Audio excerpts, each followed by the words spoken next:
Hi everyone! Today, I'll be analyzing the character of Todd Anderson from the film Dead Poet Society through the lens of Romanticism and Carl Rogers' self-concept theory.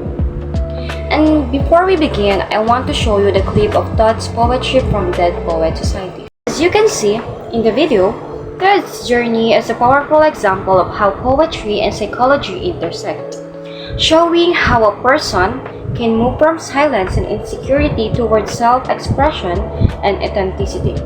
Okay, let's begin. Exploring Romanticism and Carl Rogers' theory in Dead Poet Society. From Silence to Self, a Poetic-Psychological Analysis of Todd Anderson. Understanding Romanticism emphasizes emotion, individuality, and imagination. Celebrates self-expression and personal truth. Rejects strict rules and rigid structures. Values inner experience over external conformity. Encourages deep feeling and free expression.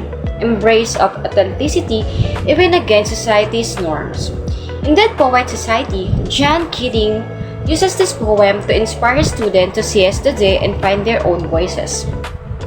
Keating's teaching philosophy embodies romantic ideals, rejecting conformity, embracing passion, and encouraging each student to discover their authentic self through literature and poetry. Romanticism in action. Oh, Captain!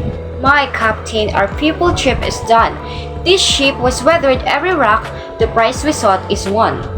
Walt Whitman's iconic poem celebrates emotional expression and personal connection. Themes central to Romanticism. In Dead Poet Society, Romanticism is represented through the teaching philosophy of John Keating, who encourages students to seize the day and find their own voices. Carl Rogers' self-concept theory. Real self versus ideal self when mismatched leads to incongruence. Incongruence causes insecurity and low self-worth. Rogers' view highlights importance of authenticity. Self-acceptance is essential for psychological well-being. Growth occurs when real and ideal selves align. Unconditional positive regards support this alignment. Todd Anderson's incongruence feels overshadowed by successful older brother. Real self, insecure, silent, withdrawn. Ideal self, confident and expressive, but feels unreachable. Now, let's connect this to psychology using Carl Rogers and his self-concept theory. Rogers believed that people have a real self and an ideal self. When these don't match, a person experiences incongruence, leading to insecurity and low self-worth. Todd Anderson clearly struggles with this. He feels overshadowed by his successful older brother and believes he is not good enough. Todd's initial state, fear and self-doubt.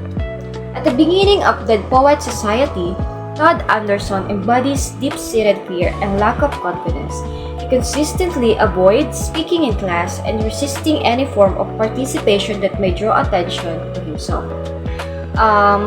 This behavior reflects profound psychological incongruence, a painful gap between his silent, insecure real self and a confident, expressive person he wishes he could be. His silence becomes both a shield and a prison, protecting himself from judgment while preventing authentic self-expression. The turning point, spontaneous poetry. In a pivotal classroom moment, Mr. Keating pushes Todd beyond his comfort zone, encouraging him to create poetry spontaneously. Todd's initial resistance gradually transformed into hesitant, then powerful speech. This sense embodies Romanticism's core values, raw emotional expression emerging from within. Psychologically, it marks the beginning of alignment between Todd's real self and ideal self, the first step toward authentic self-expression. And before we continue, I'd like to show you, as you can see in the video, this is where growth and transformation comes in. Transformation and growth gains confidence through poetry and peer support. Begins expressing himself more openly. Symbolizes self-acceptance and individuality. Embraces his authentic voice. Completes journey from silence to self-expression. Poetry and psychology intertwine. Romanticism encourages finding out and using one's voice, embracing emotion, individuality, and self-expression as pathways to authenticity. It celebrates the courage to speak one's truth. Carl Rogers' theory explained the initial struggle. Incongruence between the real self and ideal self creates inner conflict and silence. Only through a self-acceptance can alignment begin. Todd's journey reveals the self-expression is both an artistic and psychological act. Poetry becomes the bridge between inner turmoil and outward voice. Truth growth requires discomfort, risk, and courage. The willingness to be vulnerable in pursuit of authenticity. And here's the conclusion from silence to self-expression. And you can read it if you have time. And that's all for today, guys. And I hope you learned some lessons. Thank you.